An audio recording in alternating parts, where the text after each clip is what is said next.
Bentornati su New Audio. In questo video abbiamo molte cose da analizzare, ma prima di andare avanti vi invito a lasciare un mi piace e a iscrivervi al canale.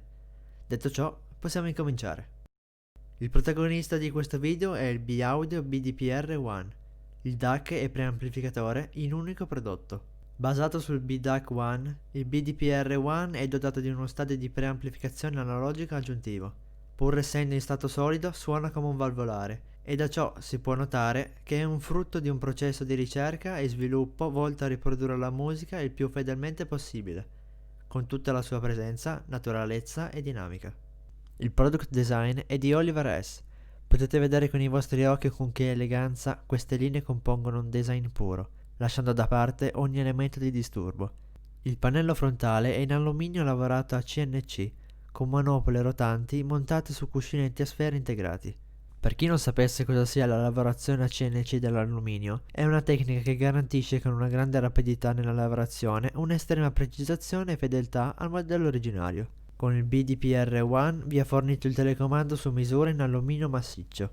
Dal suo design si può chiaramente intuire l'ispirazione alla gravità celeste. I tasti sembrano rappresentare i pianeti che girano attorno al Sole, un dettaglio molto particolare che ho apprezzato. A primo impatto potrebbe disorientare, ma vi accorgerete che i tasti seguono una chiara e semplice impostazione che noi tutti conosciamo. Prima di parlare nello specifico del lato tecnologico, vorrei aprire una parentesi.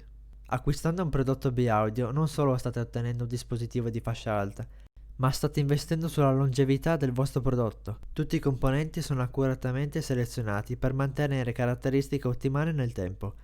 Ad esempio, ogni condensatore chimico resiste a un minimo di 5000 ore di funzionamento a 105 gradi, il che si traduce in oltre 40 anni di funzionamento continuo in condizioni operative tipiche. Per rimanere all'avanguardia della tecnologia e con un impegno per il design sostenibile, tutti i loro prodotti sono stati progettati per essere aggiornabili. A mio parere, questo è il pilastro più importante della B-Audio. Tornando a parlare del BDPR-1, se volete, potete trasformarlo in un vero preamplificatore, dotandolo di una scheda di ingresso analogico con due ingressi non bilanciati RCA e un ingresso bilanciato XLR.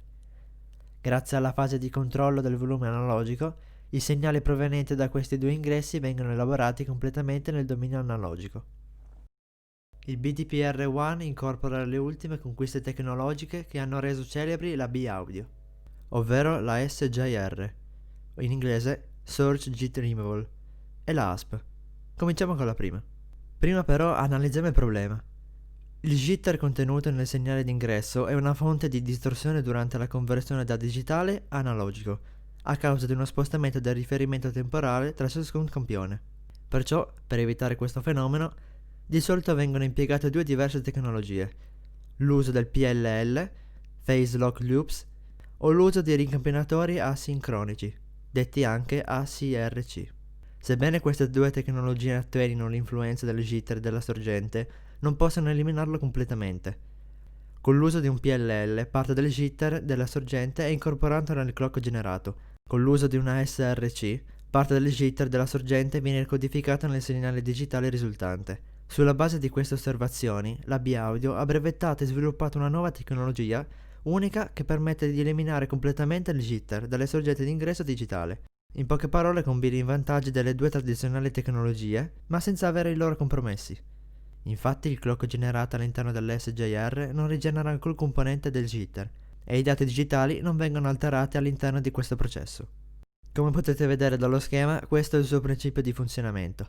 Viene ricreato in un segnale di clock privo di imperfezioni e completamente disaccoppiato dal segnale d'ingresso, fornendo una sincronizzazione ottimale per la conversione dal digitale all'analogico. Essendo completamente scollegato dal segnale d'ingresso, non contiene componenti jitter da sorgente. A quanto pare, secondo i test, l'SJR è efficace al 100%, indipendentemente dalla sorgente, senza la necessità di un segnale di clock esterno. Passiamo alla tecnologia ESP.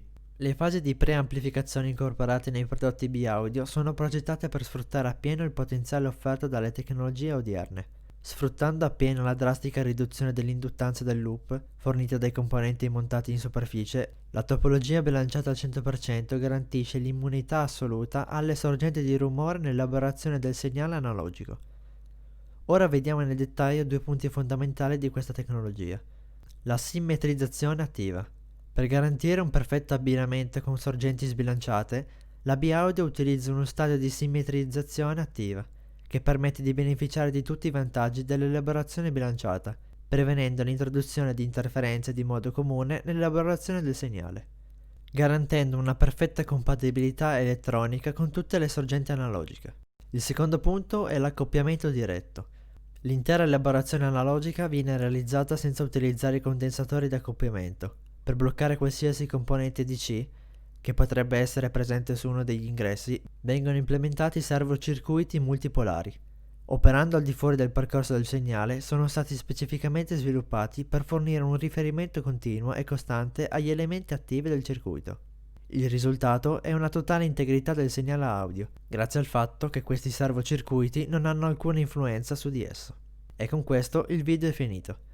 Vi ricordo che tutti i prodotti B-Audio sono disponibili da New Audio. Grazie per la visione e se il video ti è piaciuto iscriviti per supportare il canale. Noi ci vediamo al prossimo video.